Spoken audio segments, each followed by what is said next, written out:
Ng'ennaku z'omwezi 15 omwezi oguwedde bannayuganda bakira obubokisi okulonda pulezidenti kw'ossa ababaka ba paalamenti era oluvannyuma lw'okubala obululu mu kitundu eky'e Masaka akakiiko ak'ebyokulonda kaalangira muna NUP Rose Nalubowa ng'omuwanguzi ku kifo ky'omubaka omukyala ow'ekibuga Masaka. Wabula omu ku baali bavuganya ku kifo kye kimu muna NRM Justin Nammeere teyakkirizigana byava mu kulonda ng'ali awereddwa ekifo ekyokubiri okusinza ku byali bigattiddwa mu bululu buno era n'addukira mu kkooti ekyaviirako okubala obululu okuddibwamu era gye byaggweera ng'omulamuzi Albert Asimwe alangidde Justin Nammeere ng'omuwanguzi ekyatabula Nalubowa n'abawagizi be. Court proceeds to order a recount of all boxes and this will be on condition that all ballot boxes are not tampered with. Bano baasigala bakukkuluma olw'emivuyo egyetobekera mu nteekateeka y'okuddamu okubala obululu omwali bokisi emu eyasangibwa nga teriiko siiru kw'ossa bokisi zimu okusangibwa nga nkalu ko ne bokisi omwali obululu bw'omuntu omu kyokka omulamuzi Albert Asimwe n'asigala ng'agenda mu maaso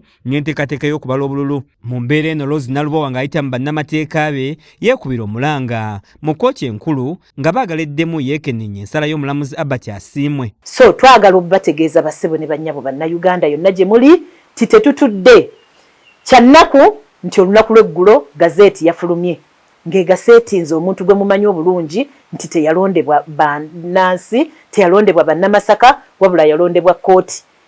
Ekyo tekituggyako buvunaanyizibwa kwongera kupasuwinga application yaffe eya civil revision.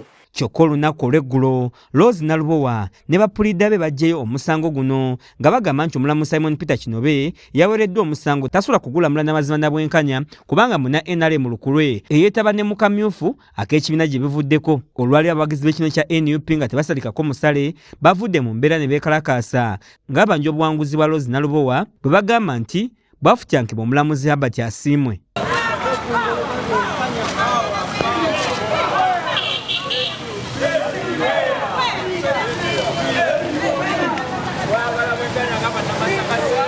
Bano baweze nti si baakussa mukono mu kubanja buwanguzi bwa muntu waabwe okutuusa nga bafunye obwenkanya.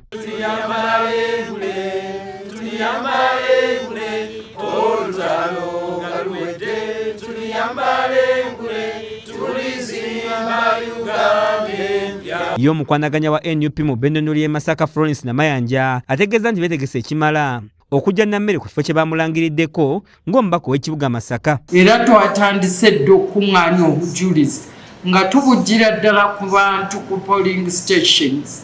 We have a very good case era omusango guno tugenda guwangula kubanga ebikoleddwa byonna bibadde bikolebwa mu mankwetu. Bo bannakibiina kya NUP nga bakulembeddwa mu Lubowa Ssebina Javiira omubaka omulonde wa Nnyendo Mukungwe ne Moses Kibuuka baliko ebalambuludde. So katusobola kuleeta mulamuzi ali just fresh era nze kyemmanyi ne mu mind ye ne bw'aba akyali awo akyebase oba asirise bw'ati NRM ekyavugira mu matuuli. So yensonga lwaki tetwaganye omulamuzi ng'oyo okutula mu musango era nga tukakasa nti yandibadde bias. Netwongera okubagumya mwenna abawagizi ba National Unity Platform bannankyukakyuka tekinnaggwa olutalo lwe tulimu oba olutabaalo lwe tulimu mu kkooti tugenda kuggyayo obuwanguzi naye tunaba tetubugjeeyo mu kkooti tukyasobola okuteekawo embeera ey'enjawulo okulaba nga amateeka gakola. Mu kwogera kwe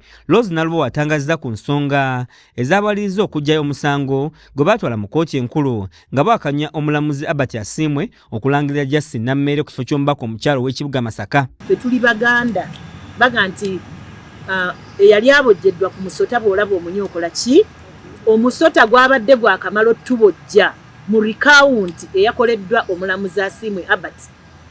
Ne tulabira ddala nti waliwo abalamuzi oba oli awo abateetengeredde, waliwo abalamuzi oba oli awo abatakyafaayo oba amannya gaabwe gafa oba tegakola ki? Tegafa. Ffe tuli mu sigaddamuzi si ffe twateekamu akawayiro aka recusal oba akawayiro akaga nti bwe weekengera omulamuzi n'olaba nga tajja kuwa bwenkanya musabe ave mu musango gwo era tetulina musango gwe twakoze. Zawedde Hindu yakusakidde eggulire lino ku lwa KSTV.